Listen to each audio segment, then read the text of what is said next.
En 95, c'était ça que je voyais avant de me connecter à Internet. Je me souviens du bruit de la porteuse lorsque le modem se connectait au fournisseur d'accès. Ça, c'est Netscape, le navigateur web de l'époque. J'allais sur le web, quitte à attendre au minimum 30 secondes pour télécharger une photo qui aujourd'hui serait instantanée. C'était nouveau, ça ne donnait pas envie de bâiller. Je passais des nuits entières à surfer sur la toile. 30 secondes. De nos jours, en 3 secondes, on en fait beaucoup plus. Le temps, c'est de l'argent, il fallait rapidement changer ça. Mais avant d'en arriver là, John Perry Barlow, parolier du groupe de rock psychédélique Grateful Dead, rédigea un courriel pour nous avertir. Governments of the industrial world, you weary giants of flesh and steel, I come from cyberspace, the new home of mind. On behalf of the future, I ask you of the past to leave us alone. You are not welcome among us.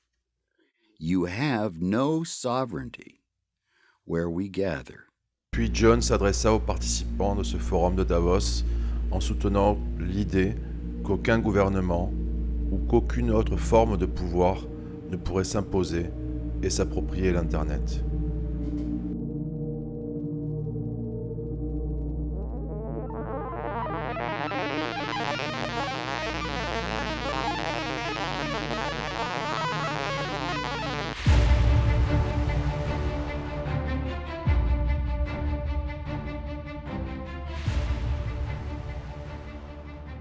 Alors nous avons cette tradition chez Facebook, dès que quelqu'un a une bonne idée, nous rachetons son entreprise afin de proposer des innovations et rendre ainsi le monde meilleur.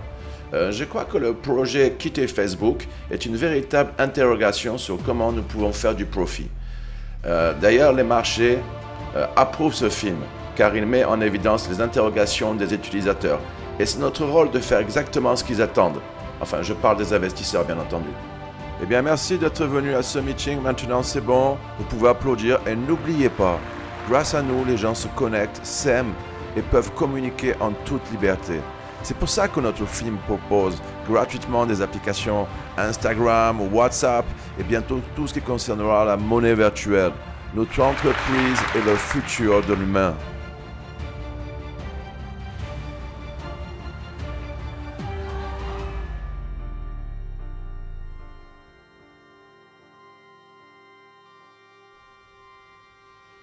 Voilà, là, c'est le matin, hein, je viens de me réveiller.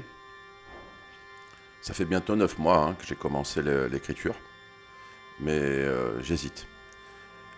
J'hésite en fait sur la manière dont je dois faire, c'est-à-dire comment je dois aborder ce sujet. Je sais pas, j'essaie de trouver l'inspiration.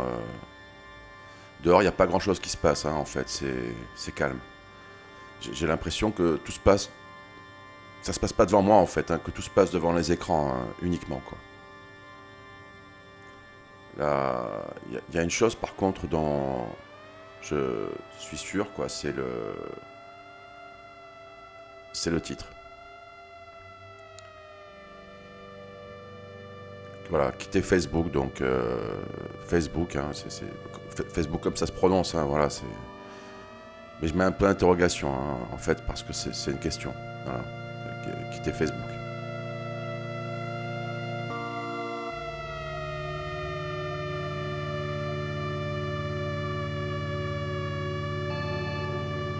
L'équipe a décidé d'aller faire un micro-trottoir.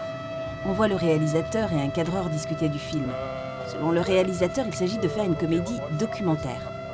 Style risqué, certes, mais il n'est pas préférable de montrer de manière trop directe la manière dont les réseaux sociaux hypertrophient nos égos.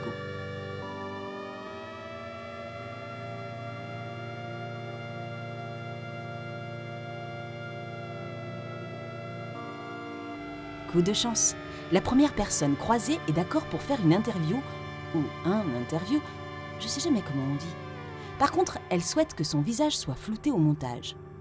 Pour la musique, c'est Gaël qui l'a composée, Gaël Orliac. Ça met un peu de tension et de suspense.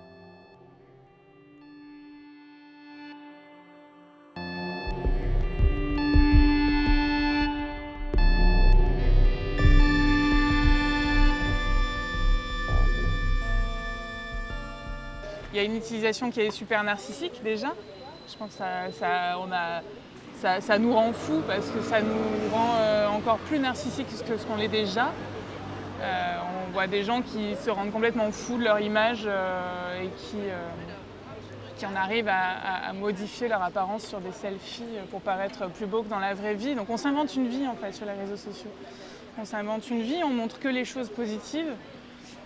On fait croire que c'est la vraie vie, on finit par croire que c'est notre vraie vie. Et je pense aussi qu'on est complètement en dehors du temps présent quand on est sur les réseaux sociaux. Quand on est en train de vivre quelque chose, on est déjà en train de sortir son téléphone pour pouvoir le communiquer aux autres. Donc finalement, notre existence n'a plus de sens si elle n'est pas communiquée à des personnes que l'on connaît ou pas. Et donc on oublie de regarder un coucher de soleil correctement parce qu'il va falloir mettre un hashtag Golden Hour. Il va falloir qu'on ne va plus être capable de se regarder dans le miroir correctement parce que si on se trouve belle, on va prendre un selfie, on va mettre hashtag no filter et finalement la vraie vie on l'oublie et on n'arrive pas à parler correctement aux gens. Moi je l'ai vu dans la rue, on ne se regarde plus. On ne se regarde plus dans les yeux, on n'est plus capable. Donc je suis très critique. Moi j'ai quitté tous les réseaux sociaux le 1er janvier. Le 1er janvier, en fait, c'est l'occasion de prendre des résolutions et c'est bien trouvé. Certains font cela pour le tabac ou pour maigrir. Et puis on peut constater qu'elle a l'air heureuse. Le soir même, j'ai monté cette séquence, puis je l'ai mis sur YouTube de façon non répertoriée pour pouvoir lui envoyer un lien privé par SMS. J'ai intitulé la séquence « Vidéo top secret FBI ». C'est de l'humour, en fait, j'étais assez joyeux de ce premier résultat. Quelques heures après, elle m'a répondu par SMS. Elle était mal à l'aise. Elle a été sympa quand même, car elle ne m'a pas demandé de retirer cette vidéo provisoire, mais elle a précisé ne pas vouloir participer aux prochains épisodes. Le lendemain, le réalisateur et le cadreur profitent d'une météo radieuse pour tourner la suite des séquences.